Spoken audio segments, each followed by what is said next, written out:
Hello my friends and all my future teacher समस्त को मोर प्रणाम पुणी थे वेलकम करुच्ची मोर यूट्यूब चैनल सक्सेस पाथ को। आज आम आलोचना करवा ओनली ओडिया ग्रामर कौन आलोचना करवा ओडिया ग्रामर आज प्रैक्टिस सेट्र नंबर 1 क्लास ओडिया ग्रामर रे मु डिफरेंट डिफरेंट ग्रामर पार्ट सब रखी क्वेश्चन देती सब गुड़ाक आज आम आलोचना करवा विभक्ति सब गुड़ाक ग्रामर किछि किछि मात्र आनी किंतु प्रैक्टिस मु एटलिस्ट आपन को 1000 क्वेश्चन प्रैक्टिस करने जाऊँचे 1000 क्वेश्चन रू आज क्लास रे अच्छे आमर 100टा क्वेश्चन ठीक अच्छे 100 ऊपर क्वेश्चन अच्छी बट 100टा क्वेश्चन पर क्लास रे 100टा क्वेश्चन धरी रखा जोटा कि आम बहुत इजी हम प्रैक्टिस करने आज आम जो ओडिया ग्रामर आलोचना करुँच सी all Odisha competitive exam all Odisha competitive exam चाहे आपन सीटीईटी दियंतु ओएसएसटी दियंतु ओएसएस ओ सीजीएल दियंतु आरआई मेन दियंतु ओडियाटा आमर सबुथ अच्छी कंपलसरी आप जानी तेणु मु कहली ऑल ओडिशा कॉम्पिटिटिव एग्जाम आमर ओडिया ग्रामरटा निहाती दरकार ऑल ओडिशा है आपड़ टीचिंग फैकल्टी रे जातु आपण सीजीएल जातु ओडब्ल्यूएस जातु आरआई मेन जातु फॉरेस्टर जातु जहाँ फॉरेस्ट गार्ड जातु जोटा भी आप ओडिशा पुलिस जातु जोटा भी जातु आप डेफिनेटली ओडिया रे क्वेश्चन पाइबे। तो ओडिया ग्रामर कंपलसरी जोटा को कहते ता विषय मुझे आज किसी क्वेश्चन आनी आलोचना करबा जोटी मोस्ट इम्पोर्टेंट आपण पेपर को हेल्प करने आपण मार्क को स्कोर गुड स्कोर दवाई बहुत हेल्प करबा हमर ओडियाटा। तो ठीक अच्छे आज आम आज आलोचना करवा विभक्ति विभक्ति फास्ट को देखा कौन हो हाई लेवल एमसीक्यू नहीं कि जोटा कि बेसी वेटेजफुल क्वेश्चन शिक्षक छात्र मानक बही देले कौन कहले शिक्षक छात्र मानक बही देले एठारे छात्र मानक क्यों विभक्ति देख छात्र मानक एटा कि कौन हम आमर यहाँ चतुर्थी विभक्ति हम आंसर टी देखीदा एस चतुर्थी विभक्ति संप्रदान कारक देख कौन कही आमर ये संप्रदान कारक सर्वदा चतुर्थी विभक्ति हुए अपादान आउ संपदान माने दानार्थ चतुर्थी कहुए से कौन कहते से कौन ये आमर कही छात्र शिक्षक छात्र को बहीदेले जो बहीटा देले से फिर रिटर्न आनबे ना ना आनबे तो से आमर यहाँ चतुर्थी आम चतुर्थी दी प्रकार हुए ठीक अच्छे आम गोटे पूरा दान दे दिखती आउ गोटे आम रिटर्न आनती जोटा को आम अपदान आउ संप्रदान भितर डिफरेन्स थाए दानार्थ चतुर्थी हुए से देना तो से आमर ये चतुर्थी क्वेश्चन नंबर 1 सरीगला एबे देखिबा क्वेश्चन नंबर 2 कौन कही परिश्रम बिना सफल मिले ना देखंतु बिना परिश्रम आमको परिश्रम बेले आम बिना परिश्रम करवा ना परिश्रम बिना सफल मिले ना एठारे बिना लिखा है ना बिना जोगु परिश्रम पदर क्यों विभक्ति है जो बिना लिखा है परिश्रम विभक्ति कौन प्रथमा द्वितीय तृतीय पंचमी एंड द्वितीय तो आमर ये आंसर कौन हम टी देखीदा बिना शब्द जोगरे ओडिया व्याकरण अनुजाई द्वितीय विभक्ति होता है आप आमर जो बिना लगे से कौन हुए द्वितीय विभक्ति हुए। तो ये क्वेश्चन नंबर 3 देखा ओडिया व्याकरण संबंध पदर जो विभक्ति व्यवहृत हुए संबंध पद बुझीपार ओडिया व्याकरण संबंध पदर जो विभक्ति हुए सीटा कौन थाए पंचमी षष्ठी सप्तमी नेक्स्ट चतुर्थी आमर आंसर कौन हम षष्ठी आंसर कौन हम आमर षष्ठी संबंध अर्थरे षष्ठी देख संबंध पदर कारक हुए ना किंतु सर्वदा षष्ठी विभक्ति हुए कौन हुए आमर षष्ठी विभक्ति हुए। एबे नेक्स्ट क्वेश्चन देखिबा आखिरे कणा कौन कही आखिरे कणा एठारे आखिरे पदटी केउ सूत्र रे तृतीय विभक्ति होची रे बुझिपाल साइकल रे जाउची पत्र रे खेलुची बुझिपारछ सेटा हम कौन करणे तृतीय आखिरे बुझीपार ना ना तेणुक ये कौन हम आमर करणे तृतीय। एबे आउ टिके आंसर देखीदबा क्वेश्चन नंबर 3 कौन कही क्वेश्चन नंबर 4 लिखाई अनसुया शब्दर शुद्ध बनानटी केउटी अनसुया से लिखी ठीक करके देखु फास्ट अनसुया ठीक करके से लिखी तो तेणुक से लिखी जो अनसुया कौन भूल लिखो कि क्वेश्चनटा तेणुक अनसुया शब्दर अर्थ देख ठीक अच्छे है आउ जी अनुसुया नुहे कि अनुसुया भी नुहे अनसुया है अनसुया शब्दर अर्थ शब्दर शुद्ध बनानटी कौन किंतु क्वेश्चन एमती कौन आसो जानते क्वेश्चन 1 2 3 4 एमती ऑप्शन देदेव ये लिख के शुद्ध बनानटी लेख आउ ये अनसुया दब ना बास ये देकर आपण मानक टे इजी कर बुझीपार्छन्ति क्वेश्चन आमर कौन करे जितेबाला क्वेश्चन आसे आ अनुसूया दिए ना कौन करे एमती करे अनुसूया क ख ग घ ऑप्शन देदेव देखिए शब्दर शुद्ध बनानटी बनान केउटी शब्दर शुद्ध बनान केउटी एटा आसो आ अनुसूया आसब ना तेणुक ये सीना देती बोली आप भावुं यहाँ हम कि जो एग्जाम दब एमती दब ना ये अनुसूयाटा काटी तो है एवं नेक्स्ट क्वेश्चन देखा 5 क्वेश्चन नंबर 5 कौच निम्नोक्त मध्य क्यों शब्दटी शुद्ध बास एमती ही देथिबो निम्नोक्त मध्य क्यों शब्दटी शुद्ध अंतःकरण तापर कौच अंतःकरण तापर कौन कही अंतराकरण नेक्स्ट कौच अंतःकरण तो आंसर कौन हम अंतः अन नहीं हम अंतःकरण ये आम गोटे विसर्ग ना ओडिया जिते टाइप कले भी सुधे आम ओडिया क्वेश्चन बनला बेले जिते भी आप टाइप करूँ से टिके एपट सेपट मात्रा रही जाऊँगी है तो ये आमर कौन अंतःकरण हम NTH जदि आम लिखि था यहाँ को आसता तो गोटे जब एपट सेपट लेटर हो जाए आमर ये आसीपारा ना तो निम्नोक्त मध्य क्यों शब्दटी आमर क्योंठी शुद्ध शब्द अंतःकरण ये विसर्ग रही नेक्स्ट क्वेश्चन देखा कौन कौन ठीक करके टाइप कराई अंतःकरण ये भी होती अंतःकरण ये ठीक करके टाइप करा क्वेश्चन नंबर 5 सरीगला क्योंठी एक शुद्ध पद आपण समस्त को क्वेश्चन नंबर 6 डिस्कसन करने पूर्वर मुझे समस्त को अनुरोध करुच्ची मोर यूट्यूब चैनल सक्सेस पाथ को सब्सक्राइब करंतु वीडियो को लाइक करंतु प्लीज वीडियो को लाइक करंतु एवं चैनल को सब्सक्राइब करंतु और सांग मान सहित शेयर करंतु टिके आपण मानकु मो रिक्वेस्ट करुच्ची जे मते प्लीज सपोर्ट मी कारण मते बहुत मोटिवेशन मिले आपणकर आपण ए पर्यंत देखंतु जे कोनसे आपण कमेंट करंतु जहाँ भी करंतु मु केमती एक्टिवली आपन को पार्टिसिपेट करूची आपन सहित कारण मते टिके बहुत मोटिवेशन मिले आ मते काम करबा पई भी बहुत बहुत प्रेरणा दिए आपणकर छोट छोट कमेंट छोट छोट लाइक सब्सक्राइब मते बहुत मोटिवेशन दिए एवं काम करिवारे साहस भी दिए तो मु आशा करे आपण मते एतिकी सपोर्ट करिवे ठीक अछि केउटी एक शुद्ध शब्द बोले शुद्ध पद बोली से पचार कौन पचार केउटी एक शुद्ध पद धन्यवादी मुमूर्षु तापर कहे मुमूर्षु तापर कहे मुमूर्षु देख मुमूर्षु म रे हर्षोकार तापर हम म रे दीर्घोकार तापर हम स रे हर्षोकार रेप देख कौन कही देख मु रे हर्ष देख मु रे हर्ष उ द्वितीय रे दीर्घ उ रहीटा ए देखो ये टाइप करने आपण को आप चिंता करेंगे मु 110टा क्वेश्चन ये सब करने मे भी मते 5 घंटा समय लगी 5 घंटा बुझे कौन टाइपिंग कले कौन आसो कौन टाइपिंग कले फिर रिटाइप करवा फिर चेक करवा माने आउ कहवा आपण को छाड़ू मु जहाँ भावुची माने यही ओडियाटा टाइपिंग करवा इंग्लिश ठारू टिके टिके रही टिके ट्रिकी रही हार्ड नुहे टिके ट्रिकी देख प्रथम एक्सप्लानेशन भी तो दरकार प्रथम मुरे हर्ष उ रही हर्ष है आमर गोटे है दीर्घ उ गोटे है हर्ष उ एटा हर्ष उ द्वितीय मुरे आमर दीर्घ उ रही फास्ट रे यहाँ आमर कौन एटा हर्ष उ हुए यहाँ आमर कौन हुए दीर्घ उ हुए यहाँ आमर हर्ष इ हुए यहाँ आमर दीर्घ इ हुए यहाँ आप जानते ना यहाँ हर्ष यहाँ दीर्घ स्वर जोटा को कहते तो यहाँ हूँ मुमूर्ष तो ये जीवा नेक्स्ट एटा है एटा है आमर कौटा है खटा है आमर आंसर यहाँ दीर्घकार अच्छी तेणुक है ना तो ये नेक्स्ट क्वेश्चन देखा 7 कौन कह देख निम्नलिखित मध्य क्योंठी सठिक सर्वांगीण रूप सर्वांगीण कौन कही सर्वांगीण आम कहती सर्वांगीण आमर कौन हुए सर्वांगीण को हुए ना सर्वांगीण हुए कौटा आमर ठीक बोली से पचार तो कही सर्वांगीण तापर कही सर्वांगीण तापर कही सर्वांगीण देख आम जो सर्वांगीण बोली लिखती तो आमर आंसरटा एक्चुअली आम सीना सर्वांगीण लिखती एमती बट आमर आंसर से सर्वांगीणटा ठीक नुहे सर्वांगीण सर्वांगीण आम एमती लिखती ना नहीं सर्वांगीण एवं देखो मुझे आपण मानक टिके बुझे दूची आम कौन लिखती मुझे गोटे एग्जांपल देकी कहूँ आम कौन लिखती कि ण लिखती ना थोड़ी दंते न लिखती नहीं सेमती सर्वांगीण लिखती सर्वांगीण लिखती सर्वांगीण पढ़ती मूर्धेणटा आमर यहाँ हिंदी में पढ़ा जाए ହେଲା ଆମ ଏଥିରେ ସର୍ବାଙ୍ଗୀନ ଉନ୍ନତି ପାଇଁ ଆମେ କହନ୍ତି ନା ସର୍ବାଙ୍ଗୀନ ଉନ୍ନତି ପାଇଁ ସେଠି ଆମର ଦନ୍ତେ ନ ଲେଖାଯାଏ ମୂର୍ଦ୍ଧେଣ ଯୋଉଟା ଲେଖିବା କଥା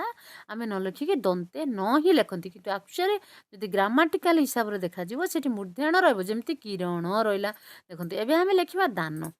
ଦାନ ପାଖରେ ତ ମୂର୍ଦ୍ଧେଣ ଦାଣ ଲେଖିବାନି ନା ତ ଆମେ କ'ଣ ଲେଖିବା ଦାନ ଲେଖିବା ଦ ଆକାରରେ ଦାନ ଦାନ ଲେଖିବା ନା ଆଉ ଗୋଟେ ଆମର ଥାଏ ନ ଗୋଟେ ଆମର ଥାଏ ଣ ହିନ୍ଦୀରେ ଏଇ ଦୁଇଟା ଯାକ ନ ପ୍ରୋନାଉନ୍ସିଏସନ୍ ହୁଏ ବଟ୍ ଓଡ଼ିଆରେ ସେମିତି ହୁଏନି ଏଇଟା ନ ହୁଏ ଏଇଟା ଦନ୍ତେନ ହୁଏ ତେଣୁକରି ସର୍ବାଙ୍ଗୀନ ରୂପ ସେଇଟା କହନ୍ତିନି ସର୍ବାଙ୍ଗୀନ ରୂପ କହନ୍ତି ଏଇ ସର୍ବାଙ୍ଗୀନଟା ନୁହେଁ ଏଇଟା ହିଁ ହୁଏ ତ ଆମର ଏଇ ମୂର୍ଦ୍ଧେଣଟା କେତେବେଳେ କେଉଁ ସମୟରେ ଉଚ୍ଚାରଣ କରାଯାଏ ସେଇଟା ସର୍ବାଙ୍ଗୀନ ବୋଲି ଆମେ ଏଇଟାକୁ ଦେଖନ୍ତି। ତ ଏବେ ନେକ୍ସଟ କ୍ୱେଶ୍ଚନ୍ ଦେଖିବା।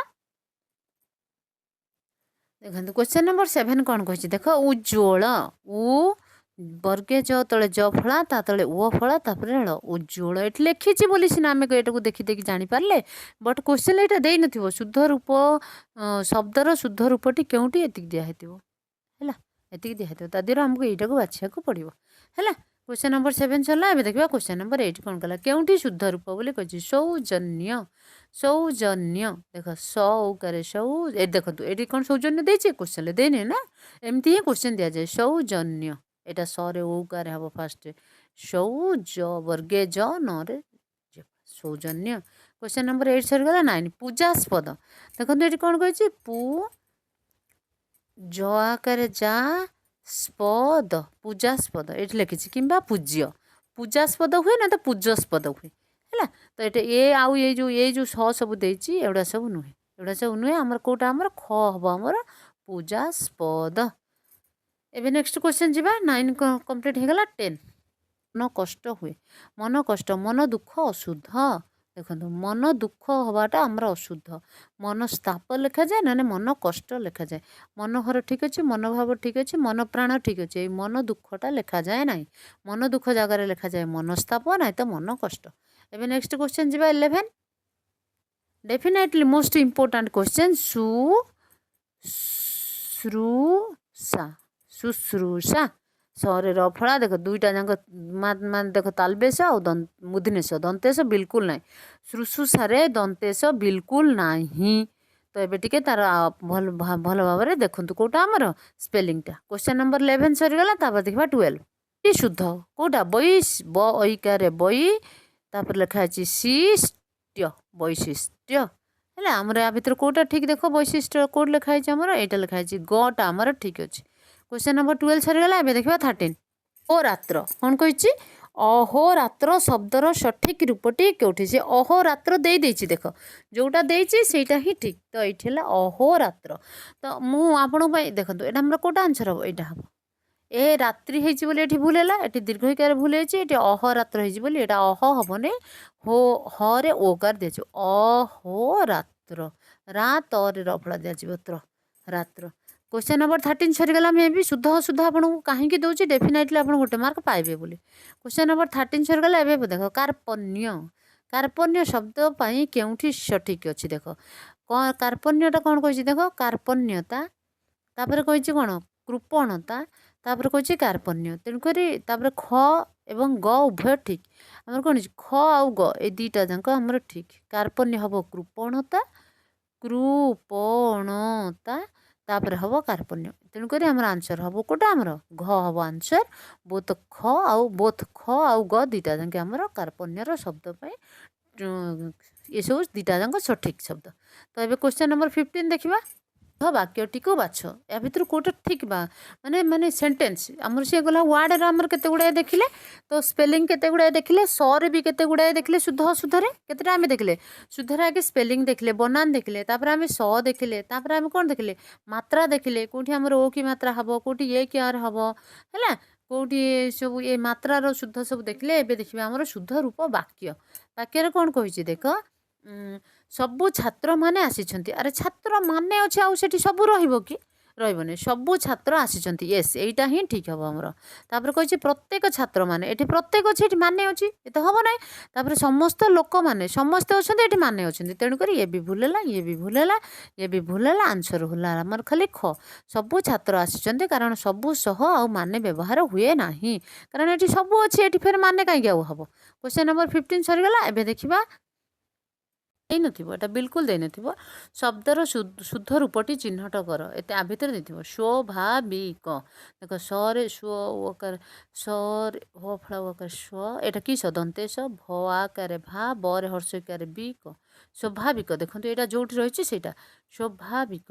ଏଟା ସ୍ୱା ହେଇଯାଇଛି ଏଟା ସ୍ୱା ହେଇଯାଇଛି ଏଟା ସ୍ୱା ହେଇଯାଇଛି ଏଠି ସ ସ୍ୱା ଭା ଭା ଭା ସ୍ୱଭା ତାପରେ ଲେଖା ହେଇଛି ସ୍ୱାଭାବିକ ସ୍ୱାଭାବିକ এটা দীর্ঘইকার আছে হবনি স্বাভাবিক দেখুন এটি কোটি রয়েছে আমার স্বাভাবিক স্ব এটা স্বা হবনি স্বাভাবিক হব না স্বাভাবিক হব না স্বাভাবিক হব তো আমরা এটা হব স্বাভাবিক যেমতি লেখা হয়েছে এটি সেমতি বট যদি আকি মাত্রা থিব আকি মাত্রা হব না তো স্বাভাবিক ঠিক है এইটা আমরা স্ব ভ আকারে ভা স্বাভাবিক স্বাভাবিক হবনি স্বা এটি সিনা আমার স্বা ଦେଇଛି ହେଲେ ସ୍ୱା ହବ ନାହିଁ ଯେତେବେଳେ ସ୍ୱ ମରିବ ଏଟା ସ୍ୱ ହବ ହେଲା କ୍ୱେଶ୍ଚନ ନମ୍ବର କ ହବ ସ୍ୱ ଭ ଆକାରେ ଭାବିକ ସ୍ୱାଭାବିକ ସ୍ୱାଭାବିକ ହବ ନାହିଁ ଏଠି ଦଉ କିମ୍ବା ଏଠି ଦଉ ବା ଏଠି ଦଉ ହବ ନାହିଁ ଏଇଟା ଆମର ଠିକ୍ ହେଲା ତାପରେ ଏବେ ନେକ୍ସଟ କ୍ୱେଶ୍ଚନ ଦେଖିବା 2 ପରେ 3 କ'ଣ କହୁଛି କେଉଁ ଶବ୍ଦଟି ବ୍ୟାକରଣ ଦୃଷ୍ଟିରୁ ତା ଭୌଗୋଳିକ ଆଲୋଚନା କଲେ ଏବେ ଏବେ ନେକ୍ସଟ କ୍ୱେଶ୍ଚନ ଦେଖିବା ଉଜ୍ଜ୍ୱଳ ଡେଫିନାଇଟଲି ଆସେ ହର୍ଷ ଉ ହବ ହର୍ଷ ଉ ହବ ଦେଖ ବର୍ଗେ ଜ ତଳେ ଜ ଫଳା ଉ କାରେ ତାପରେ ଳ ଉଜ୍ଜ୍ୱଳ ନେକ୍ସଟ କ୍ୱେଶ୍ଚନ ଦେଖିବା ଏବେ ଦେଖିଦେଇଛି ବୋଲି ଆମକୁ ଅବଶ୍ୟ ମିଳିଗଲା ଆଶୀର୍ବାଦ ଆଶୀର୍ବାଦ ଏଇଟା ହର୍ଷଇକାର ଦେଇଛି ଭୁଲ ହେଲା ଏଇଟା ତ ଠିକ୍ ଅଛି এইটা আশীর্বাদ এটা দটাକୁ দ্বিতীয় ଧ କରିଛି ଏଠି ଧ କରିଛି ତେଣୁକରି ଆନ୍ସର ହେବ ଆମର ଖ ଖ ହେବ ଆଶୀର୍ବାଦ ଦେଖ ବରେ ଆକାରରେ ରେଫ୍ ବରେ ରେଫ୍ଟା ଦିଆଯିବ ସରେ କେଉଁଠି ରେଫ୍ ଦିଆଯିବନି ବଟ୍ ବହୁତ ଟାଇମ୍ରେ ସର ହିଁ ରେଫ୍ ଦେଇଥାନ୍ତି ତ ତେଣୁକରି ଆମର ଆଶୀର୍ବାଦର ଆନ୍ସର କ'ଣ ହେବ ଆମର କ ହିଁ ହେବ ଠିକ୍ ନେକ୍ସଟ କ୍ୱେଶ୍ଚନ୍ ଦେଖିବା ମଧ୍ୟରୁ ଶୁଦ୍ଧ ଶବ୍ଦଟି ଚିହ୍ନଟ କର ଶୁଦ୍ଧ ସନ୍ନ୍ୟାସୀ ସା ଏଠି ହେଇଛି କଟିଲା এটা সন্ন্যাসী এটা ঠিক আছে এটা সন্ন্যাসী হব ନାହିଁ সন্ন্যাসী এটি ন ফলা নাই এটি ବି ন ফলা নাই তো তেଣুকରି ଖ হব আনসর সন্ন্যাসী ସନ୍ନ୍ୟାସୀ ସରେ ନ ଫଳା ଥାଏ ମୋତେ ତ କାହିଁ ଲାଗୁନି ସରେ ଥିଲା ଭଳିଆ ତଥାପି 1 ମିନିଟ୍ ସନ୍ନ୍ୟାସୀ ଏଇଟା ତ ସା ଅଛି ହବନି ଏଇଟା କ'ଣ ହେଇଛି କି ଏଇଟା କାହିଁ ନ ଫଳାଟା ସନ୍ନ୍ୟାସୀରେ ନ ଫଳା ଥାଏ ସନ୍ନ୍ୟାସୀ ନ ଫଳା ନ ଥାଏ আচ্ছা ঠিক আছে আমার এটা পরে ডিসকস করা টাইপিং মিস্টেক্রে কোণ হয়েছি মু দেখি আপনার পরে ডিসকস করেদেবি তবে নেক্সট কোশ্চেন দেখা তারপরে সি রে নাই এ বি সি তো দেনে করে কহিলা সাধুতা এক ভাল লক্ষণ খরে কহিলা সাধুতা হি সর্বোত্তম পন্থা সাধু লোক মানে নীতিবান তারপরে কহিলা সাধুতা সবুঠু বড় ধর্ম honesty is the best policy হচ্ছে আমার কোণ হব আনসর আমার একর আনসর হব খ সাধুতা হি সর্বোত্তম পন্থা আমার কোণ হব সাধুতা হি সর্বোত্তম পন্থা হব এবে দেখলে বেস্ট পলিসি অছি না তো তেণুকরি সর্বোত্তম পন্থা क्वेश्चन नंबर 1 सरीगला एबे देखिबा क्वेश्चन नंबर 2 ये तो आपण माने जानिथिबे गोटे मार्क पक्का हमर आसुची ट्रांसलेशन रु नेक्स्ट कहछि it has been raining since morning एहार ठीक अनुवाद टी कर इट हैज बीन रेनिंग कोन कहछि it has been raining since morning सकाळे सकाळे वर्षा हेउथिला सकाळू वर्षा हबो सकाळू वर्षा होई आसुची आज सकाळे वर्षा होची हमर आंसर हबो ग କ'ଣ ହେବ ଆମର ଆନ୍ସର୍ ହେବ ଗ ସକାଳୁ ବର୍ଷା ହୋଇ ଆସୁଛି ହାଜ୍ ବିନ୍ ରେନିଂ ହୋଇ ଆସୁଛି ହେଲା ସକାଳୁ ବର୍ଷା ହୋଇ ଆସୁଛି क्वेश्चन नंबर 2 ସରିଗଲା ଏବେ ଦେଖିବା question number 3 the sun rises in the east ଏହାର ଓଡ଼ିଆ ରୂପ କ'ଣ ସୂର୍ଯ୍ୟ ପୂର୍ବ ଦିଗରେ ଉଦୟ ହୁଅନ୍ତି ନେକ୍ସଟ ସୂର୍ଯ୍ୟ ପୂର୍ବ ଦିଗରୁ ଆସନ୍ତି ପୂର୍ବ ଦିଗରୁ ସୂର୍ଯ୍ୟ ଉଦୟ ହୁଅନ୍ତି ନେକ୍ସଟ କହିଛି ସୂର୍ଯ୍ୟ ପୂର୍ବ ଦିଗରେ ହୋଇଥିଲେ তো আমরা এটি কোণ হব 3 নম্বরে আমার আনসর হব ক সূর্য পূর্ব দিগরু উদয় হুয়ন্তি দ সন রাইজেস ইন দ ইস্ট সূর্য পূর্ব দিগরু উদয় হুয়ন্তি এবে নেক্সট क्वेश्चन देखिबा गो टू भुवनेश्वर टुमोरो। आई साल गो टू भुवनेश्वर टुमोरो। यही वाक्यर अर्थ कौन? मु काली भुवनेश्वर जाइथिली। आई साल गो जाइथिली हब नाही। मु काली भुवनेश्वर जीबी। यस आंसर 4 रे हमर आंसर हब ख। मु काली भुवनेश्वर जीबी साल गो। तो ठीक अछि मु काली भुवनेश्वर जीबी ए हला हमर ख हब हमर आंसर। नेक्स्ट क्वेश्चन देखिबा नंबर 4 पर नंबर 5 हेल्थ इज वेल्थ कौन कहिछि? स्वास्थ्य ही संपद। कौन कहिछि? स्वास्थ्य धन हबनी भल रखा उचित हबनी एटा हबनी। तो हमर क हब 5 रे हमर आंसर कौन हब? क स्वास्थ्य ही संपद। क्वेश्चन नंबर 6 देखिबा सी सिंग्स ए सॉन्ग से गीत गाउछंती से एक गीत गाइला। नेक्स्ट कौन ऑप्शन देछि टिके देखिदबा। से गीत गाइबे ना सी सॉन्ग से सॉन्ग से गीत से कौन कहिछि हमर 6 रे आंसर हबो कोनटा हमर ग से एक गीत गाए अदरवाइज से गीतटीए गाए। से देखंतु से एक जदि न देकी से एक लिखने भी ठीक हबो नाइ तो से एमिति भी लिखिबो से गीतटीए। से देख से ये माने टीए बा एक हैला से गीतटीए गाए हैला टीए भी जदि थांता हेई थांता। तो एटी सॉन्ग्स सिंग्स ए सॉन्ग गीतटीए गाए। तो नाइ तो से एक गीत गाए आमर आंसर हबो कोन ग। तो ए नेक्स्ट क्वेश्चन देखिबा 7 कौन कहिछि डू नॉट टेल ए लाई। यहाँ ठीक अनुवादटी बाछंतु ए जे दिया मिछ कुहे नाही कुह नाही मिछ कहवा खराब से मिछ कहे नाही मिछ कहवा उचित नुहे। तो ये आंसर डोंट टेल लाई मिछ कुहे नाही। ये कौन ऑर्डर दिया जाइए डोंट टेल ए लाई तो मिछ कुह नाही। आंसर हम आमर 7 आंसर कौन हम क। तो अबे नेक्स्ट क्वेश्चन देखिबा finished my work I have finished already से हैव फिनिश्ड माय वर्क यार अर्थ होची मु मो काम करूची नाइ फिनिश्ड ईडी लिखा है पास्ट फॉर्म छी हब नाही मु मो काम करी देइछि मु मो काम सारिबी मो काम शेष हैला। तो हमर आंसर 8 रो आंसर कोन हबो ख मु मो काम सारी देइछि हैव फिनिश्ड हाव अच्छी ना तेणुकर प्रेजेंट को आसब ल पास्ट को जीव ना तेणुकर हम मु मो काम सारी देइछि। तो क्वेश्चन नंबर 8 सरीगला। एबे देखिबा 9 कौन कहिछि the cow is useful animal. यहाँ ओडिशार कौन हम गाई एक पोषा जंतु। नेक्स्ट कहिछि गाई आमको क्षीर दिए गाई एक उपकारी प्राणी से कौन the cow is useful animal. तो आंसर हमर एटा केते 9 आंसर कौन हम ग हम गाई एक उपकारी प्राणी यूजफुल दिया अछि ना। तो उपकारी यूजफुल माने हला उपकारी गाई एक उपकारी प्राणी। एबे देखिबा नेक्स्ट क्वेश्चन यू लिव यार ठीक अनुवादटी कौन? तुम्हें केउठी रुह होया डू यू लिव। यस तुम्हें केउठी रुह तुम्हें केउठाकू जाउछ तुम घर केउठी तुम्हें केउठी थिल। तो होया do you live question number 10 hub क तुम्हें केउठी रुह दैट मीन्स इंग्लिश रे कौन हम होया डू यू लिव। एबे नेक्स्ट क्वेश्चन देखिबा देखो क्वेश्चन नंबर 1 कौन कही संस्कृत शब्द सहित शब्द हिसाब से आम जमीक तत्सम तद्भव वैदेशिक देशीय देशी वैदेशिक नेक्स्ट पारसिक एमती केत गुड़े वैदेशिक देशज तद्भव तत्सम ये सब आम गोटे शब्द रही ना से शब्द आम किसी आलोचना करवा। संस्कृत शब्द सहित सामान होता शब्द को कौन कह जाए तत्सम ता सहित सामान क्या सहित संस्कृत सहित सामान तत्सम जहाँ पर तत्सम हम से हम कौन आंसर आमर संस्कृत शब्द सहित सामान होता शब्द को क्यों शब्द कहुए तत्सम शब्द कहुए। एबे क्वेश्चन नंबर 2 देखिबा निम्नलिखित मध्यरु केउठी निम्नलिखित मध्यरु केउठी एक तद्भव शब्दर व्यवहार तद्भव तहिरु उद्भव तद्भव तो का भितर कोटा नदी हाथ आकाश टेबुल हाथ हाँ माने सेटा कोन हस्त ता हस्त रु ही तो हाथ आसी हस्त रु कौन है हाथ आसला तेणुकर यहाँ हूँ तद्भव शब्द। क्वेश्चन नंबर तहिरु जात है। तो क्वेश्चन नंबर 3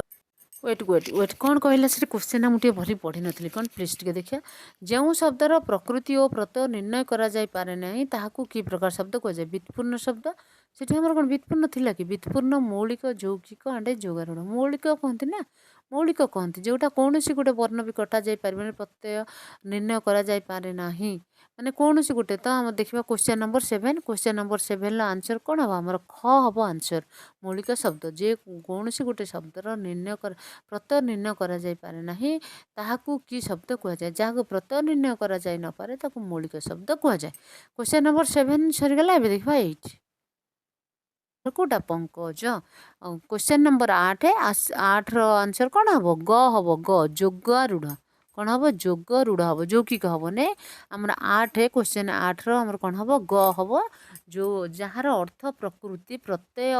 अनुसारे कौन हुए अनुसारे न होई एक निर्दिष्ट अर्थ को बुझाऊ थाए ताको जोगारूढ़ कहुए पंकज गोटे निर्दिष्ट निर्दिष्ट पंकज माने कौन माने पंक जोटा को आमर कहते पानी तले जो कादुआ माटी थाए ताको पंक बोली कहते सेमती पंकज माने किए आमर पंकज माने कमल तो तार निज कथा व्युत्पत्ति अनुसार से आमर कौन होता है जोगारूढ़ होता है से निज को न बुझेक अन्य गोटे सेन्स देता है जमी दशानन दशानन दशानन कहने किए रावण बुझीपार ना ना तो तेणुक यहाँ भी से क्वेश्चन नंबर एबे देखिबा 9 इंग्राजी हॉस्पिटल शब्द को ओडिया रे डाक्तरखाना बा अस्पताल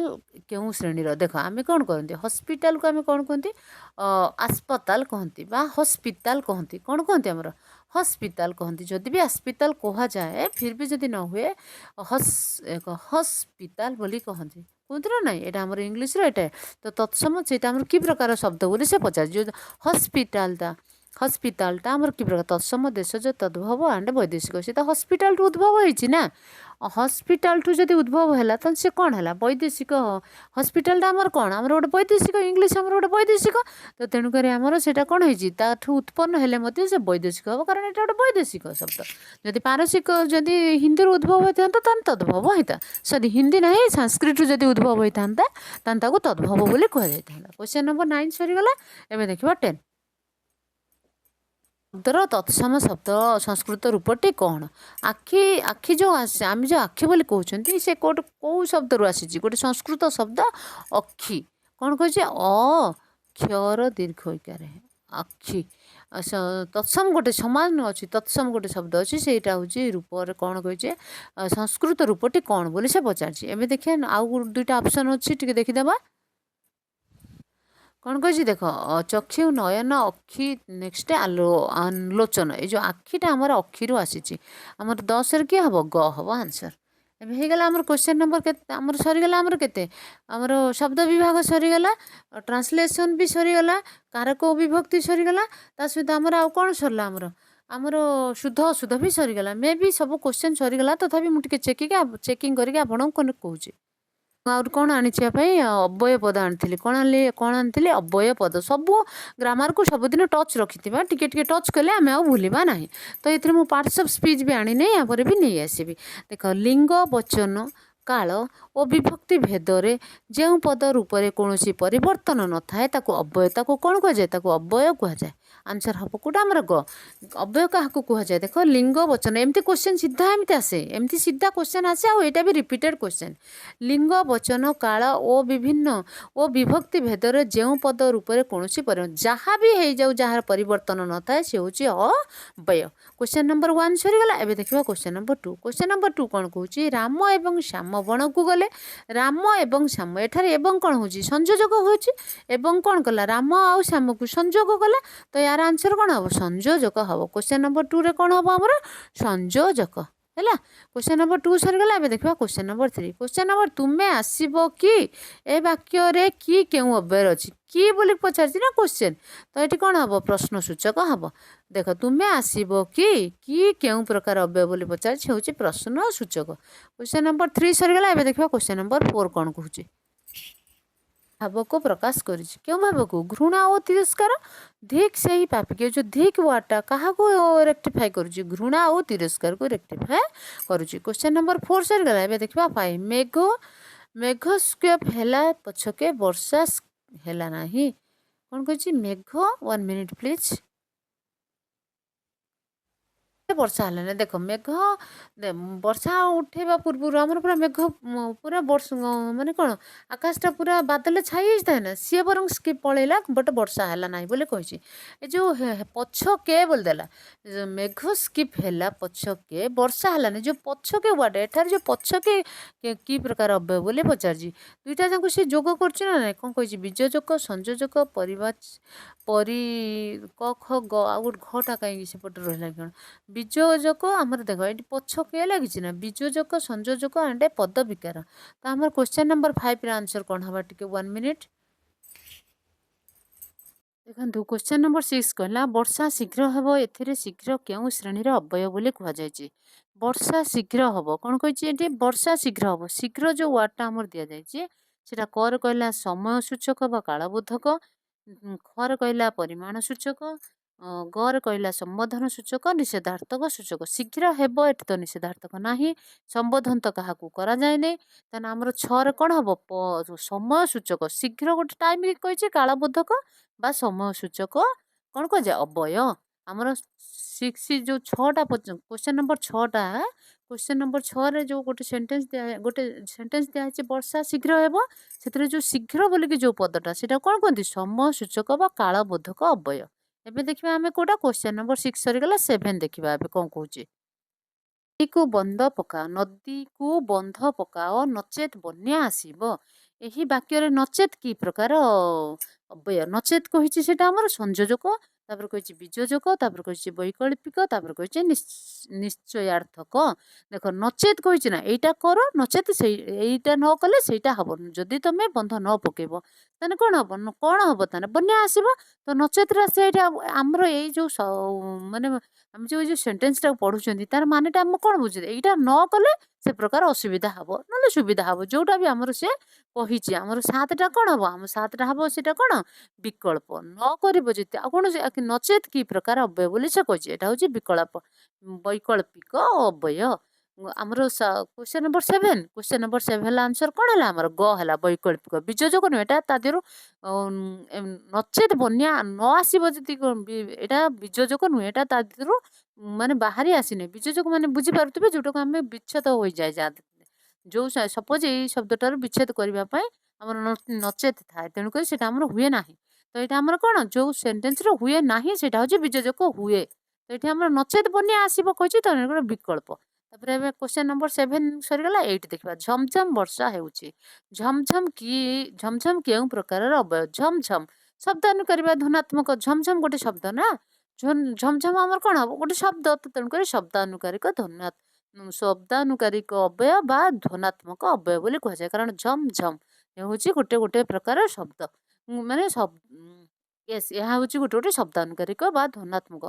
ଅବ୍ୟୟ କ୍ୱେଶ୍ଚନ ନମ୍ବର 8 ସରିଗଲା ଏବେ ଦେଖିବା କ୍ୱେଶ୍ଚନ ନମ୍ବର 9 କ'ଣ କହୁଛି ବିସ୍ମୟ ସୂଚକ ଏକ୍ସକ୍ଲାମେସନ ମାର୍କ ଗୋଟେ ଏମିତି ଥାଏ ସେଟା ଯୋଉଠି ଥିବ ସେଠି ବିସ୍ମୟ ସୂଚକ ବା ଏଠି କ'ଣ ହେଇଛି ପ୍ରଶଂସା ଆନନ୍ଦ ଦୁଃଖ ବିରକ୍ତ ବିସ୍ମୟ ସୂଚକ ଏଠି ନାହିଁ ଆହା କହିଛି ତ ଏଠି ପ୍ରଶଂସା ଆହା ଫୁଲଟି କି ସୁନ୍ଦର ସୁନ୍ଦର ମାନେ ଏଠି ପ୍ରଶଂସା ପ୍ରେଜ୍ କରିଛି ତ ଏଠି କ'ଣ ହବ ପ୍ରଶଂସା ବା ଆନନ୍ଦ ଆନନ୍ଦ କ'ଣ କହିଛି ଏଠାରେ ଆହା କି ଭାବ ପ୍ରକାଶ କରୁଛି ଆହା ଆନନ୍ଦ ଭାବ ବା ପ୍ରଶଂସା ଭାବ ପ୍ରକାଶ କରୁଛି କ୍ୱେଶ୍ଚନ ନମ୍ବର 9 ସରିଗଲା ଏବେ ଦେଖିବା କ୍ୱେଶ୍ଚନ ନମ୍ବର 10 କ'ଣ କହୁଛି କ୍ୱେଶ୍ଚନ ନମ୍ବର 10 କ'ଣ କହିଛି ଦେଖ ସେ ମୋ ପରି ଦେଖିବାକୁ ସେଠାରେ ଦେଖ ଲେଖା ହେଇଛି ପରି ପରି କ'ଣ କରୁଛି ସେ ମୋ ପରି ଦେଖିବାକୁ ବୁଝିପାରୁଛନ୍ତି କ'ଣ କହିବାକୁ ମୁଁ ଚାହୁଁଛି ସେ କହୁଛି ସଦୃଶ୍ୟ ତା ପରି ଦେଖିବା ପାଇଁ ମାନେ ସେ ଦୁଇ ଜଣ ଯାକେ ଦେଖିବା ପାଇଁ ସିମିଲାର ମୋ ପରି ଦେଖିବାକୁ ସିମିଲାର ମାନେ କ'ଣ ସାଦୃଶ୍ୟ ବୋଧକ ଅବ୍ୟୟ ଏଇଟା ଆମର କ'ଣ ହେଲା ସାଦୃଶ୍ୟ ବୋଧକ ଅବ୍ୟୟ ଏବେ କ୍ୱେଶ୍ଚନ ନମ୍ବର 10 ସରିଗଲା ଏବେ ଦେଖିବା ହେଲା ଯଦି ବର୍ଷା ହୁଏ ତେବେ ଚାଷ ଭଲ ହେବ ଏଠାରେ ଯଦି ଲେଖା ଅଛି ଦେଖ ଏଠାରେ ଯଦି ଓ ତେବେ ଯଦି ବର୍ଷା ହୁଏ ତେବେ ଚାଷ ହବ ତ ଏହା କି ପ୍ରକାର ହବ ସଂକେତ ସର୍ତ୍ତମୂଳକ ସଂକେତାର୍ଥକ ଓ ସର୍ତ୍ତମୂଳକ ବିକଳ୍ପାର୍ଥକ ନେକ୍ସଟ ୱେଟ୍ 1 ମିନିଟ୍ ପ୍ଲିଜ ତାରି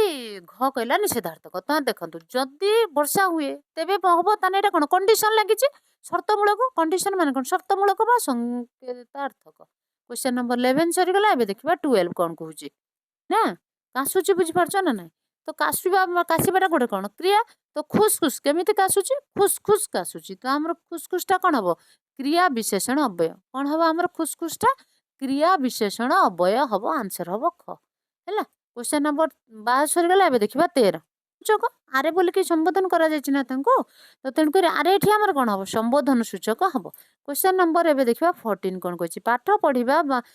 ପଢିବା ନା ଖେଳିବା ଏଟା କୋଉଟା କରିବା ଏଟା କରିବା ନା ସେଟା କରିବା ବିକଳ୍ପ ଅଛି ନା ଏଟା କରିବା ନା ସେଟା କରିବା ନିଷେଧ ସମ୍ବୋଧନ ଆଉ ଗୋଟେ କ'ଣ ଦେଇଦେଇଛି ଗୋଟେ ଘର ଦିକେ ସଂଯୋଗ। ତେଣୁକରି ପାଠ ପଢିବା ନା ଖେଳିବା ବୋଲି ସେ ପଚାରିଛି ତ ଏଇଟା ଆମର କ'ଣ ହବ ବିକଳ୍ପ ଦୁଇଟା ଅଛି ଏଟା କରିବା ନା ସେଟା କରିବା ତ ଏଇଟା ହବ ବିକଳ୍ପ ପାର୍ଥକ୍ୟ। କ୍ୱେଶ୍ଚନ ନମ୍ବର ଏବେ ଦେଖିବା 15 ମିଳିଲା ନାହିଁ ଗୋଟିଏ ସୁଦ୍ଧା ମିଳିଲା ନାହିଁ ଯୋଉ ସୁଦ୍ଧା ବୋଲିକି ଯୋଉ ଆମର ପଦଟା ରହିଲା ବା ଶବ୍ଦଟା ରହିଲା ସୁଦ୍ଧା ଯୋଉ ଶବ୍ଦଟା ରହିଲା ସେଟା କି ପ୍ରକାର ଅବୟବ ବୋଲି କୁହାଯାଏ। ଗୋଟିଏ ସୁଦ୍ଧା ସେ ସୁଦ୍ଧାଟା ଆମର କ'ଣ କହିଛି ଗୋଟେ ପୁରା ପର୍ଟିକୁଲାର ଜିନିଷକୁ କ୍ଲିୟର କରି ନିଶ୍ଚିତ କରିକି କହିଛି। ସୁଦ୍ଧା ମିଳିଲା ନାହିଁ ଗୋଟିଏ ସୁଦ୍ଧା ମିଳିଲା ନାହିଁ ତାମାନେ ସୁଦ୍ଧାଟା ଆମର ନିଶ୍ଚିତ କ୍ଲିୟର କଟ୍ ଭାବରେ କହିଛି ତ ଅବଧାରଣାର୍ଥକ ବା ନିଶ୍ଚୟାର୍ଥକ ଅବୟବ ବୋଲି କୁହାଯାଏ। क्वेश्चन नंबर ଏବେ 15 ସରିଗଲା ଏବେ ଆଉ ଟିକେ ଗୋଟେ ଗ୍ରାମାର ଦେଖିଦବା ଆଉ 15ଟା क्वेश्चन ଦେଖିବା ବାକ୍ୟ ବିଷୟରେ ଏକ ବା ଏକାଧିକ ପଦ ମିଳିତ ହୋଇ ମନର ଭାବକୁ ସମ୍ପୂର୍ଣ୍ଣ ରୂପେ ପ୍ରକାଶ କଲେ ତାକୁ ବାକ୍ୟ କୁହାଯାଏ। ଆମେ ଏବେ କ'ଣ ଦେଖୁଛନ୍ତି ବାକ୍ୟ ଦେଖୁଛନ୍ତି ହେଲା ତ ଆମର ପୂର୍ବଟା କ'ଣ ଥିଲା ଆମର ଅବୟବ ଥିଲା ଏବେ ଦେଖିଲେ ବାକ୍ୟ ଏକ ବା ଏକାଧିକ ପଦ ମିଳିତ ହୋଇ ମନର ଭାବକୁ ସମ୍ପୂର୍ଣ୍ଣ ରୂପେ ପ୍ରକାଶ କଲେ ତାକୁ ବାକ୍ୟ କୁହାଯାଏ। क्वेश्चन नंबर 1 ସରିଗଲା ଏବେ ଦେଖିବା क्वेश्चन नंबर 2 ବାକ୍ୟରେ ବ୍ୟବହୃତ ପଦଗୁଡ଼ିକ ପାରସ୍ପରିକ ସମ୍ବନ୍ଧକୁ କ'ଣ କୁହାଯାଏ। ଯେତେବେଳେ ବାକ୍ୟରେ ଗୋଟେ ସମ୍ବନ୍ଧ ପଦ ସହିତ ଗୋଟେ ପଦ ସହିତ ଅନ୍ୟ ପଦ ସହିତ ଗୋଟେ ସମ୍ବନ୍ଧ ଥାଏ ସମ୍ବନ୍ଧକୁ କ'ଣ କୁହାଯାଏ ସେ ପଚାରିଛି। କ'ଣ କୁହାଯାଏ ଆମର ଆକାଂକ୍ଷା ଯୋଗ୍ୟତା ଆସକ୍ତି ବା ବାକ୍ୟାଂଶ ତ ଆମର ସେଟାକୁ କ'ଣ କୁହାଯାଏ ଯେତେବେଳେ ଆମର ଗୋଟେ ବାକ୍ୟରେ ପ୍ରତ୍ୟେକ କ'ଣ କୁହନ୍ତି ଆମର ପ୍ରତ୍ୟେକ ଶବ୍ଦ ସହିତ ଆମର ଅନ୍ୟ ଗୋଟେ ଶବ୍ଦ ସହିତ କ'ଣ ଥାଏ ଆମର ସମ୍ବନ୍ଧ ଥାଏ ତାକୁ କ'ଣ କହନ୍ତି ତାକୁ ଯୋଗ୍ୟତା ବୋଲି କୁହାଯାଏ। କ'ଣ କୁହାଯାଏ ଯୋଗ୍ୟତା ବୋଲି କୁହାଯାଏ। क्वेश्चन नंबर 2 ସରିଗଲା ଏବେ ଦେଖିବା 3 ଏଇଠି ଆମର ଯୋଗ୍ୟତା ନଥାନ୍ତା ତ ଏଠି ଆମର ଆଉ କ'ଣ ନେଇଥାନ୍ତା ବାକ୍ୟର ଅର୍ଥବୋଧକତା ଅର୍ଥବୋଧକତା ଏ ବ୍ୟବହୃତ ପଦଟା ଯଦି ବ୍ୟବହୃତ ପଦଗୁଡ଼ିକରେ ଯଦି ଏଇ ଦିଟାଙ୍କ ପଦରୁ ମୁଁ ଏକ୍ସାମ୍ପଲ ଦଉଛି ଯଦି ବ୍ୟବହୃତ ଗୋଟେ ୱାର୍ଡ ନଥିବ ଖାଲି ପଦଗୁଡ଼ିକରେ ଥିବ ଆପଣ ଜାଣିପାରିବେ ପଦଗୁଡ଼ିକରେ କ'ଣ କହିଛି ବ୍ୟବହୃତ କଥା କହିଛି ନା ଆଉ କ'ଣ କହିଛି। ତ ତେଣୁକରି ବାକ୍ୟରେ ଯେତେବେଳେ ପରସ୍ପର ସମ୍ବନ୍ଧ ଦେଖ ଏଠି ଆମେ ଜାଣିଲେ ପରସ୍ପର ସମ୍ବନ୍ଧ ଇଏ ଗୋଟେ କ'ଣ କରୁଛି ଆମର ଅର୍ଥଗତ ଇଏ ଦେଖଉଛି ନା ନାଇଁ ଅର୍ଥବୋଧକତା ଦେଖଉଛି ନା ନାଇଁ ତ ସେମିତି ପରସ୍ପର ଗୋଟେ ବାକ୍ୟରେ ଯୋଉ ପଦ ଗୁଡାକ ଅଛି ଡିଫରେଣ୍ଟ ଇଏ ଗୋଟେ ପଦ କହୁଛି ନା ନାଇଁ ଡିଫରେଣ୍ଟ ପଦ ଗୁଡିକାର ରିଲେସନ କ'ଣ ଥାଏ ଅର୍ଥବୋଧକତା ବା ଯୋଗ୍ୟତା ଥାଏ। क्वेश्चन नंबर 2 ସରିଗଲା ମୁଁ ଭାବୁଛି ବୁଝିପାରୁଥିବେ ଏବେ ନେକ୍ସଟ क्वेश्चन ଦେଖିବା। क्वेश्चन नंबर 3 କହିଛି ଛେଳିଟି ଆକାଶରେ ଉଡୁଛି ଆରେ ଛେଳିଟା କ'ଣ ଆକାଶରେ ଉଡି ପାରିବ ଆପଣଙ୍କୁ ଲାଗୁଛି ସେ କ'ଣ ହେଲା ଅଯୋଗ୍ୟ ରହିଲା ବା କ'ଣ ରହିଲା ଯୋଗ୍ୟତା ଏଟା ଗୋଟେ ଯୋଗ୍ୟ ନୁହେଁ କିନ୍ତୁ ଏଇଟା କ'ଣ କହିଛି ଦେଖ ଆମର କ'ଣ କହିଛି क्वेश्चन नंबर ଆମର ଏଟା କେତେ 3 क्वेश्चन नंबर 3 ହଉଛି ଛେଳି ଉଡିବା ଅସମ୍ଭବ ଛେଳି ଉଡିବା କ'ଣ ସମ୍ଭବ କି ଅସମ୍ଭବ ତ ଏଠି ହବ ଆମର ଗୋଟେ ଯୋଗ୍ୟତା। क्वेश्चन नंबर 3 ସରିଗଲା ଏବେ ଦେଖିବା 4 ପଦ ଗୁଡ଼ିକର ବିନ୍ୟାସ କ୍ରମ ବା ସଜାଇ ରହିବାକୁ କ'ଣ କୁହାଯାଏ ଦେଖ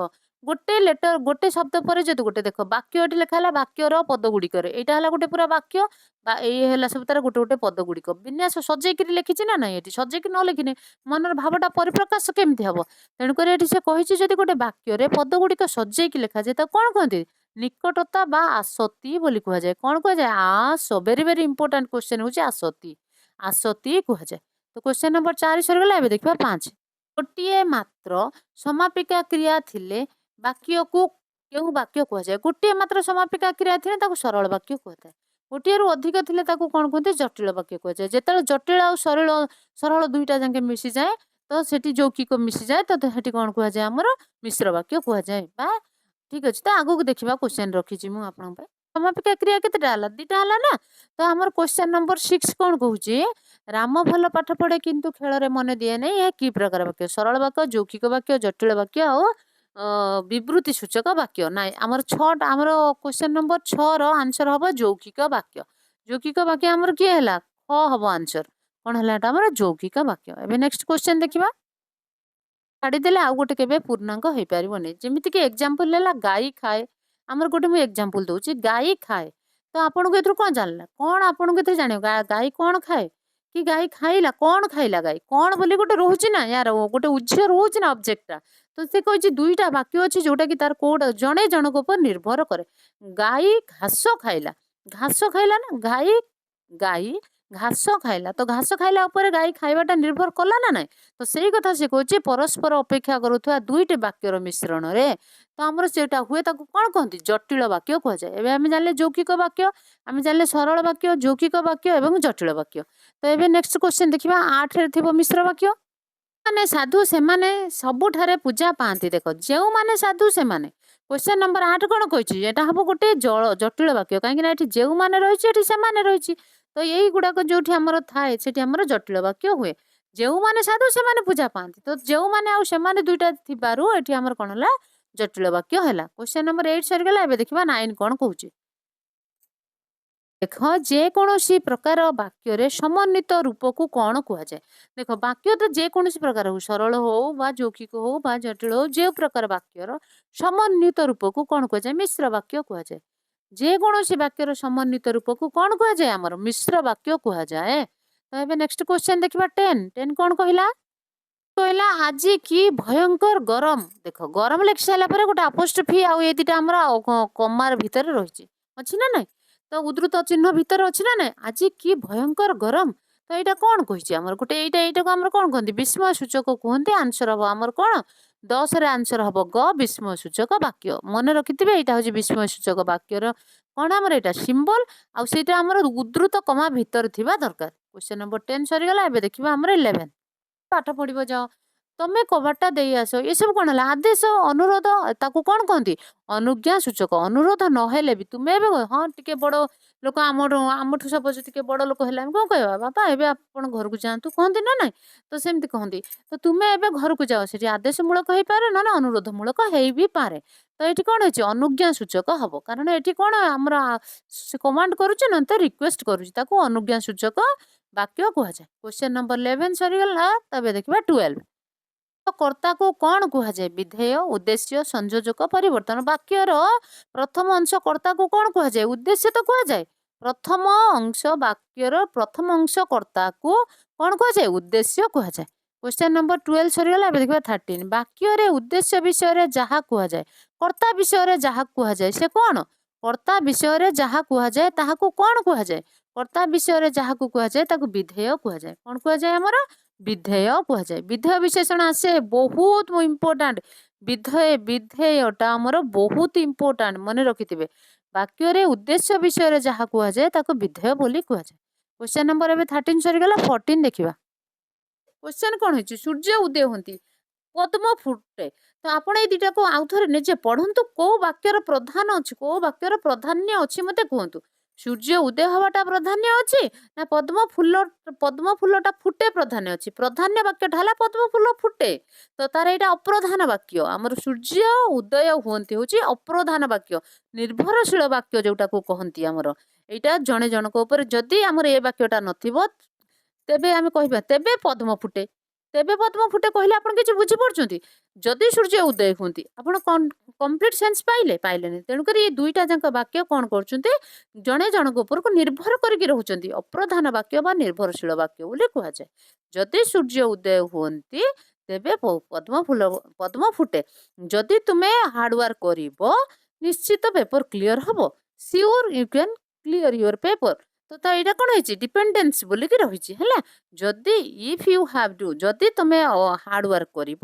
ତାହେଲେ ପ୍ରିଲିମ୍ ପେପର କ୍ଲିୟର ହେଇଯିବ। ବୁଝିପାରୁଛ ନା ନାଇଁ। ତ ଗୋଟେ ବାକ୍ୟ ଉପରେ ଗୋଟେ ବାକ୍ୟ କଣ ହେଇଛି ଡିପେଣ୍ଡେନ୍ସ ଅଛି। ତ ତେଣୁକରି ଅପ୍ରଧାନ ବାକ୍ୟ ବା ନିର୍ଭରଶୀଳ ବାକ୍ୟ ବୋଲି କୁହାଯାଏ। ଆଉ ଗୋଟେ କ୍ୱେଶ୍ଚନ ଅଛି ଦେଖିଦବା। ଗଠନ ରୀତି ଦୃଷ୍ଟିରୁ ବାକ୍ୟ କେତେ ପ୍ରକାର 4 ପ୍ରକାର।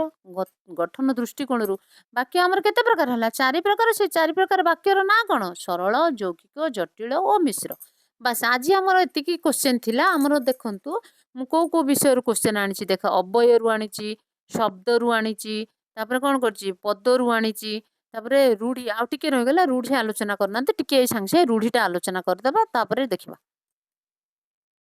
ଦେଖନ୍ତୁ ଆମେ ଏବେ ଆଲୋଚନା କରିବା ସମଚାରିତର ଭିନ୍ନ ଅର୍ଥ। ଗୋଟେ ୱାର୍ଡ ଆମର ଗୋଟେ ପଦ ଆମର ଥିବ ସପୋଜ ଏବେ ଦେଖ ଅନିଳ ଆଉ ଗୋଟେ ହେଲା ଅନଳ ଅନଳ ମାନେ ସମଚାରିତ ଉଚ୍ଚାରିତ ସମାନ ହଉଥିବ ତାର ଅର୍ଥ ଅଲଗା ଭିନ୍ନାର୍ଥ ବୋଧକ ହେଇଥିବା ଦରକାର। ତାମାନେ ଶବ୍ଦର ଗୋଟେ ଶବ୍ଦର ଦୁଇଟା ବି ଅର୍ଥ ଥାଏ ତାକୁ ଆମେ ଟିକେ ଏବେ ଆଲୋଚନା କରିବା। ଆମର କ୍ୱେଶ୍ଚନ ନମ୍ବର 1 କହିଛି ଅନିଳ ଆଉ ଅନଳ। ଅନିଳ ମାନେ କଣ ଆଉ ଅନଳ ମାନେ କଣ। अनिल है आमर पवन आंसर हम ख अनिल अ न हर्षइकार नील अनिल मान है पवन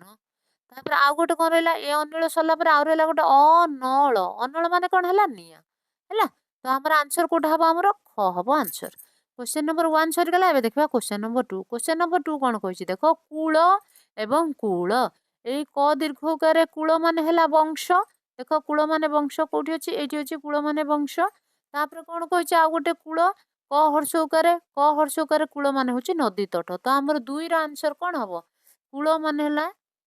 तट नहीं ना ना ना मुझे भूल लिखिदेली please please wait wait 1 minute क दीर्घकार कूल मान है तट है तो नदी तट क हर्षकार कूल है माने वंश मु भूल ओल्टा लिखिदी तो आमर एबे कौन है आंसर हम ख है क दीर्घकार कूल कूल मान नदी कूल बा तट कूल मान है वंश तो 2 कंप्लीट होगा एबे देखा 3 सकृत सकृत सकृत मान है देख यार आंसर हम क कर कौन कह सकृत मान है दंते स करे रु फला त सकृत मान है कौन थरे है आउ गोटे सकृत अच्छी देख तालबे स तापर है करे रु फला कृत सकृत मान है कौन कहनी मल है क्वेश्चन नंबर एबे देखा 4 4 कही च हर्षइकार चिर चिर मान कौन है बहुकाल माने बहु दिन है आउ गोटे है चिर आउ गोटे है चिर चिर मान कौन है देख च दीर्घइकार चिर चिर मान है कौन माने लुगा बा वस्त्र माने कौन कहते देख चिर मान है च हर्षइकार चिर मान है बहुत दिन बा सम चिर दिन कहते ना ना चिर दिन तो चिर दिन मान कौन एटा बहु काल हम तापर आउ गोटे अच्छी चिर चिर मान है कौन लुगा बा वस्त्र आउ से चरे दीर्घइकार देख चरे दीर्घइकार र मान चिर हम लुगा बा वस्त्र से च आउ र च दीर्घइकार चिर मान हम दुख माने एटी तो दुईटा देने अलग अलग हर्षइकार दीर्घइकार देछि हेले ए दीर्घइकार भी दुईटा माने अछि ए देख ए च हर्ष च दीर्घइकार चिर चिर माने भी दुख हुए है ए दुख भी हुए आउ ये जो चिर मान भी ए देख लुगा आ वस्त्र हुए ये चिर माने हमर कोन हला बहु काल हला एबे क्वेश्चन नंबर 4 रो आंसर हला कोन हमर ग तो एबे देखिबा क्वेश्चन नंबर 4 सरी गला 5 कोन कहूची अन्य एटा कहूची अन आउ गोटे कहूची अन्य अन्य माने कौन है आमर 5टा अन्य माने कौन है पर अन्य माने क्या कहती अन्य माने कहती आउ एक कहती ना आउ अन्न मान ए अन्न मान है भात तो आंसर आमर कौन हम 5 रे क ये जो अन्न ता मान है भात तो ये जो अन्य मान है अन्य एक बा आउ एक है अन्य क्या कहवा जा कहते ना आउ एक तो ये आमर आंसर हम 5 आंसर हम कौन आमर क एबे 5 सरीगला एबे देखिबा 6 5 कौन कौच देख बाजी शब्दर अर्थ है घोड़ा आ ब आकार बा ज दीर्घइकार जी बाजी शब्द मान कौन ये जो ब आकार बा ज हर्षइकार जी बाजी शब्द है घोड़ा तापर ब आकार बा ज दीर्घइकार जी तो बाजी तार माने कौन है देख मु ए बाजी जीतीगली खेलु खेलु कहते ना मु ए बाजी जीतीगली जादू खेल बा मैजिक तो आंसर 6 आंसर कौन हम घ हम आमे आमे कौन खेलुंट स्नेक लैडर खेलुंट ये बाजी मु जीतिली कहते ना ना बाजी कहते ना ना से बाजी मान है जादू खेल बा आमर गोटे आम साइटा बाजी मारिबा तो क्वेश्चन नंबर 6 सरीगला एबे देखिबा 7 क्वेश्चन नंबर 7 कहछि सूत आउ सूत स दीर्घकार सूत माने कौन स हर्षकार सूत माने कौन क्वेश्चन नंबर 7 रे हमर कौन होछि देखो क हर्षकार क हर्षकार सॉरी क नाही एटा स हर्षकार तू स हर्षकार त हला सूत आ गोटे हला स हर्षकार त सूत मध्यरु पुओ जो पुओर मानेटा दुईटा सूत दिखाई तो गोटे है सूता आउ गोटे सूत मान है पुओ तो कौ सूतर अर्थटा ए हर्षकार सूतटा अर्थ है पुओ क्वेश्चन पचार दीर्घकार सर दीर्घकार सूतर अर्थ है पुओ ना स हर्षकार सूतर अर्थ है पुओ आमर कोटा स हर्षकार तर अर्थ है सूत स हर्षकार सूत यही सूतर अर्थ है कोटा आमर पुओ ए बुझीपार क्वेश्चन नंबर 7 सरीगला ए देखा 8 द दीर्घइकार दीप दीप आउ गोटे हूँ द दीर्घइकार दीप ये दीप मान है कौन ये दीप मान जलिबा दीप है आलोक जी दिए ये दीप मान कौन जल बेष्टित भूभाग जल बेष्टित भूभाग तर आंसर ये कौन हम ख हम जल बेष्टित भूभाग बाती बा दीप ये हूँ प्रदीप आमर एबे बुझी पारथिबे क्वेश्चन नंबर 8 सरीगला। देखो क्वेश्चन नंबर 8 द दीर्घ इकार दीप होची जलवेष्टित भूभाग तापर द दीर्घ इकार एटी एटी ब फल दे एटी नाही किछि नाही खाली आ गोटे देला द दीर्घ इकार प दीप होची हमर प्रदीप जी आलोक शिखा दान करे। तापर क्वेश्चन नंबर 8 सरीगला एबे देखिबा 9 लक्ष्य तापर ए लक्ष्य माने होची गोटे संख्या विशेष लक्ष्य आ गोटे लक्ष्य माने होची उद्देश्य जानथिबे ना नाही सेटा हमर आंसर कोन हला क हला। लक्ष्य माने हला संख्या विशेष जोटा को कहते लाक्स माने देखो तापरे आ कोन कहते हमर लक्ष्य माने हला उद्देश्य। एबे देखिबा क्वेश्चन नंबर 10 कोन कहूची तिल तिल तिल आउ तिल तिल माने कोन हला कला जाई आउ गोटे तिल माने हला कांथ तो हमर ना पहाड़ गोटे हला तिल आ गोटे हला तिल ट हर्षिका तिल आ गोटे होची त हर्षिका तिल ए तिल माने होची राशि आउ ए तिल माने होची पहाड़ तो ए हमर आंसर 10 रा आंसर हबो क। तो आमे आमे एबे कोन देखिले समोच्चारित शब्दर भिन्न अर्थ एबे मु आउ टिके रूढ़ी अछि टिके देखिदबा 5 मिनिट रे सरी जिवो रूढ़ी सहज पाठ सहज पाठ कर कहला काठिकर पाठ ए रूढ़ीर अर्थ है कि सहज पाठ कष्टसाध्य बेपार अति कठिन काम नेक्स्ट कही जंगल विषय पढ़ा नेक्स्ट काठ काटिबा शिखिबा काठिकर पाठ हूँ गोटे रूढ़ी जार अर्थ हूँ कष्टसाध्य बेपार बा अति कठिन काम। क्वेश्चन नंबर 3 सरीगला एबे देखिबा क्वेश्चन नंबर 4 कौन अंध बुझावणा माने अन्याय विचार बा अराजकता किछि न बुझिकी आमे कौनसी प्रकार कौन करदेबा न्याय अन्याय विचार करदेबा तो ताको कौन कहती अन्याय विचार कहती बा अंध बुझावणा कहती। क्वेश्चन नंबर 4 सरीगला एबे देखिबा 5 ब आ करे बा आ कु बता हैला बा कु बता रूढ़ी कौन पवन को बाट देखाइबा क्षीण आश्रय सामान्य साहाଯ୍य घर बाड़ी बुड़ीबा नेक्स्ट कही घर बाड़ी बुझीबा तापर कही पवन रे उड़ी जिबा तो बा को बता होची क्षीण अरे जोठी बा को बता बुझी पारछो ना नहीं तो माने बतास बा बतास आसुची तमे सेठी टिके साहाଯ୍य करबा को क्षीण आश्रय बा सामान्य साहाଯ୍य को जाय बा को बता। क्वेश्चन नंबर 5 एबे सरी गला एबे देखबा 6 6 कोन कहूची अकल गुडुम रो माने कोन हला बुद्धि बणा हेबा बा हत बुद्धि हेबा। क्वेश्चन नंबर 6 सरी गला एबे देखबा 7 कोन कहूची ना बुलाइबा यही रूढ़ीटी केउ अर्थरे जाए सर्वस्व लुटि नेबा बा सर्वनाश करदेबा कलाकाना बुलाइबा होची सर्वनाश करिबा बा सर्वस्व लुटि नेबा 7 सरला तबे 8 देखिबा हाथ बारिशी हेबा माने कोन मुख्य सहाय्यकारी हेबा हाथ बारिशी हेबा रूढ़ीटीर अर्थ होची मुख्य सहाय्यकारी हेबा। क्वेश्चन नंबर 8 सरीगला एबे देखिबा क्वेश्चन नंबर 9 टिबार तात्पर्य हला कि धैर्यर सह कार्य करी सफल हेबा धीरे पथर काटिबा माने कोन हला धैर्यर सहित विथ पेशेंस माने धैर्यर सहित को इंग्लिश रे कोन कहंती विथ पेशेंस धैर्यर सह कार्य करी सफल हेबा। देखंतु आपण धैर्य सहित पाठ पढंतु नोट बनांतु डेली डेली आपण कोन करंतु 100 ठारू 500 एमसीक्यू क्वेश्चन आपण निजे देखंतु एवं निजे आंसर करंतु तापरे आपण देखंतु केते मार्क सिक्योर कले प्रत्येक दिन। क्वेश्चन नंबर 9 सरीगला एबे देखिबा 10 गोबर गणेश माने निहाती मूर्ख बा अकर्मण्य जे कोनोसी काम कले भी तार कोनोसी फॉल्ट बाछी रखिबे आ कोनोसी काम करिवे नाही ताको गोबर गणेश बा निहाती मूर्ख कहंती बा अकर्मण्य कहंती। क्वेश्चन नंबर 10 पर देखिबा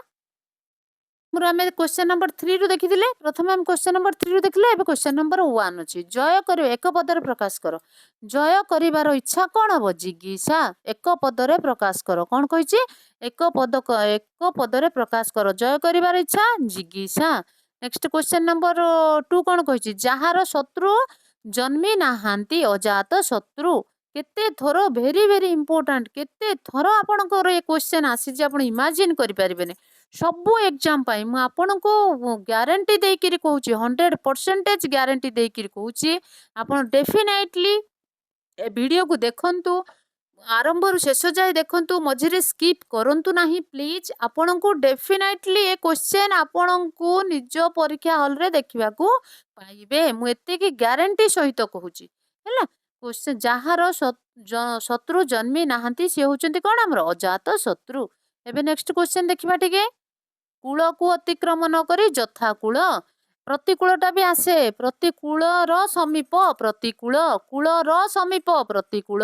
କୂଳକୁ ଅତିକ୍ରମ ନ କରି ଯଥାକୂଳ, ଏ ଦୁଇଟା ଯାକ ଆସେ। Very very important question. Question number 4 सरला। एबे देखिबा 5 देख कौन कहिछि अव्ययभाव समास अनुसार कूल को अतिक्रम न करी हेउछि यथाकूल। नेक्स्ट घ्राण करिवार इच्छा, घ्राण करिवार इच्छा, घ्राण माने होछि सुंघिबा हैला, घ्राण करिवार इच्छा एक पदर कौन कहंती ताको जी जिंघ्रासा, जो जिंघ्रा घ्रासा, जिंघ्रासा माने घ्राण घ्राण करिवार इच्छा जार थाए ताकू जिंघ्रासा कह जाए। Question number 5 सरीगला। एबे देखिबा 6 पढ़िथिले रूढ़ीर हमर नंबर 1 टा पढ़ी नथिले, से नंबर 1 टा होछि बोझ उपरे नलिता पीड़ा, दुख उपरे दुख, विपद उपरे विपद, ताकू कोन कहंती बोझ उपरे नलिता पीड़ा। तापर नंबर 2 टा भी टिके देखिदबा, कोन कहिछि आखिरे धूली दबा, आखिरे धूली दबा माने ठकी दबा, आखिरे धूली दबा तार मानेटा कोन हला ठकी दबा हैला। ये दीटा रूढ़ी मु नंबर 3 पाखु स्टार्ट करथिन तो तेन कर ए दीटा दे देली। मु आउ किछि क्वेश्चन रखिछि एकपदीकरण रो 1 मिनिट प्लीज। क्वेश्चन सरीगला ओडिया व्याकरण रो आज हमें 110 टा क्वेश्चन आलोचना कले। ये हैला हमर प्रैक्टिस सेट 1। डेली आपनको पाई 1000 क्वेश्चन रखिछि। डेली आपनको पाई एबे 5-10 टा क्लास आपनको प्रोवाइड कर देबी, जो थरे कि ओडिया रो आपण गोटिए मार्क भी माइनस हबो नाही। आपण मेन एग्जाम दियंतु बा प्रिलिम एग्जाम, जो थरे आपण एग्जाम दउचंती दियंतु। ठीक अछि, thank you for watching this video. आपण समस्त की मोर गोटे विनम्र अनुरोध रहिला, प्लीज मो चैनल सक्सेस पाथ को सब्सक्राइब करंतु, वीडियो को लाइक करंतु एवं सांग मानक सहित शेयर करंतु। आपण वीडियो मु देखिछि, वीडियो जदि आपण प्रथम थर पई वीडियो देखुथिबे कि मो चैनल को विजिट करुथिबे, प्लीज सब्सक्राइब करंतु एवं बेल आइकन को प्रेस करंतु। सर्वप्रथम नोटिफिकेशन आपण पाई परिबे। आपणको मोर मते टिके सपोर्ट करबा पई मो अनुरोध करूछि, please subscribe my channel and share this video. सहित वीडियो टिके लाइक कर दियंतु, मते भी टिके मोटिवेशन मिल जिवो बस। Thank you, have a nice day.